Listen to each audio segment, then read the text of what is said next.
ابراہیم اعظم رحمۃ اللہ علیہ ایک بزرگ بادشاہ گزرے ہیں، پھر بعد میں یہ اللہ کے اولیاء میں شامل ہو گئے۔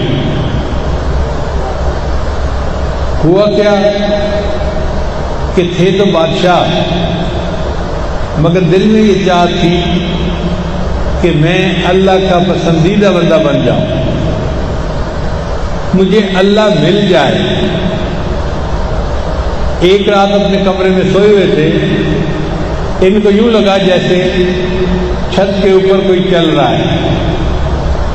پہلے زمانے میں لکڑی کے شیشیر ہوتے تھے، بالے ہوتے تھے، اور سرکنڈے کی چھت ہوتی تھی۔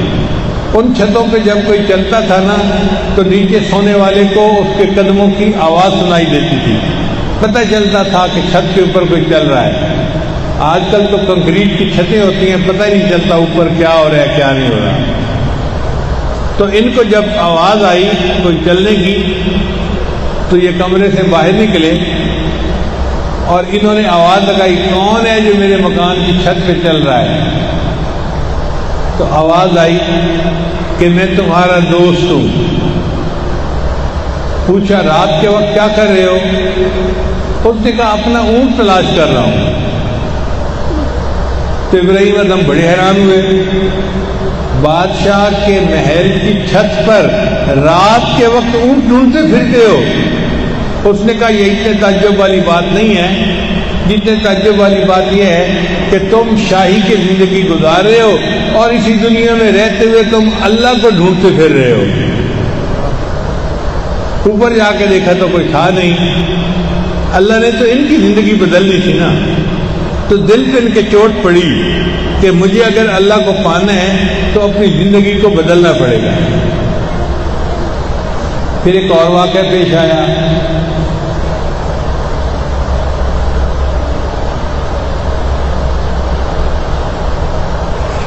محل میں گئے، اپنے دربار میں گئے، بیٹھے ہوئے کام کر رہے تھے کہ ایک نوجوان بچہ داخل ہوا اور چلتا چلتا سیدھا ان کے تخت کے پاس آ کے کھڑا ہو گیا۔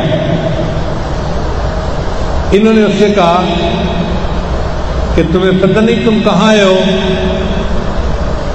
اس نے کہا جی میں سرائے میں آیا ہوں۔ سرائے کہتے ہیں موٹل کو، جو کمرہ انسان کرائے پہ لے کے رات رہتا ہے پھر آگے چلا جاتا ہے۔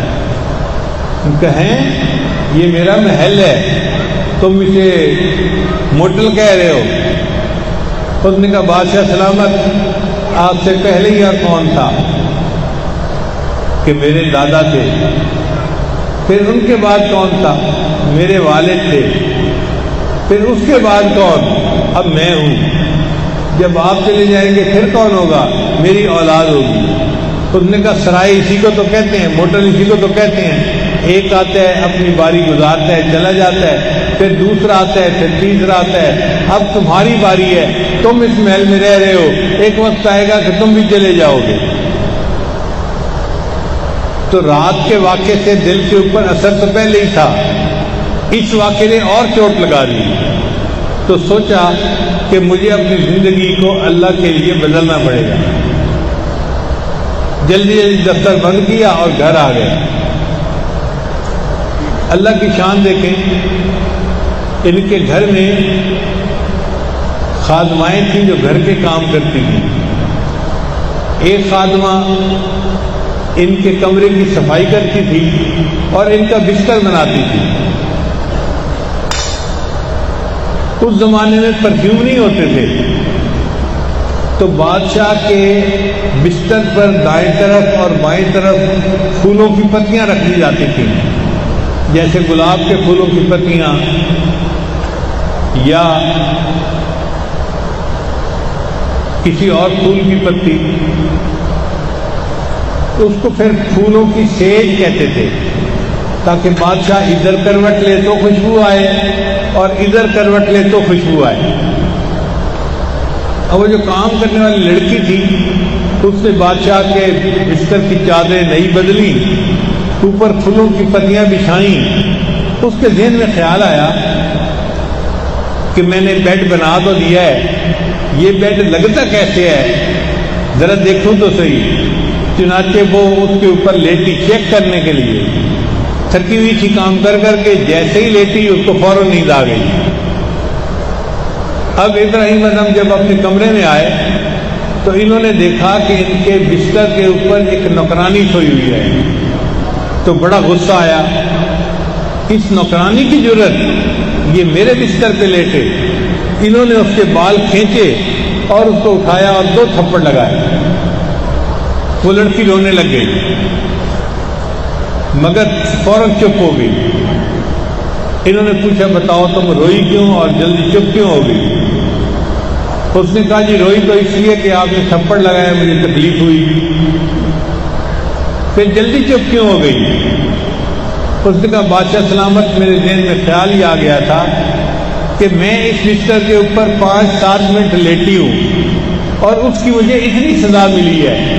آپ روزانہ اسی بستر کے اوپر سوتے ہیں، پتہ نہیں آپ کو آخرت میں کتنی سزا ملے گی۔ اب لڑکی تو بات کر کے چلی گئی لیکن بادشاہ سلامت کی نیند اڑ گئی۔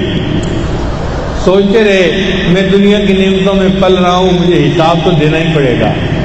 چنانچہ فیصلہ کیا کہ میں اس بادشاہی کو چھوڑ دوں گا اور اللہ والا بننے کی کوشش کروں گا۔ چنانچہ اگلے دن یہ وہاں سے ایک ایسی بستی میں چلے گئے جہاں علماء رہتے تھے اور وہاں جا کر توبہ کی اور فقیری کی زندگی اختیار کر لی۔ پھر اللہ تعالیٰ نے ان کو اولیاء کی دنیا کا بادشاہ بنا دیا۔ اب وہ زمانہ وفاداری کا زمانہ تھا۔ جب بادشاہ چلا گیا تو پوری کی پوری جو رعایا تھی وہ پریشان تھی کہ بادشاہ سلامت کہاں غائب ہو گئے۔ انہوں نے وزیر کو کہا کہ جی آپ جائیں اور بادشاہ صاحب کو تلاش کر کے لائیں۔ اس میں 1 سال لگا وزیر کو تلاش کرنے میں۔ کتابوں میں لکھا ہے ابراہیم اعظم رحمۃ اللہ نے فقیروں والی گدڑی پہنی ہوئی تھی اور دریا کے کنارے بیٹھے اپنی گدڑی کو سی رہے تھے۔ سوئی دھاگے سے انسان پھٹے کپڑے کو سیتا ہے نا، جیسے یہ اپنے کپڑے کو سی رہے تھے۔ تو اس وقت میں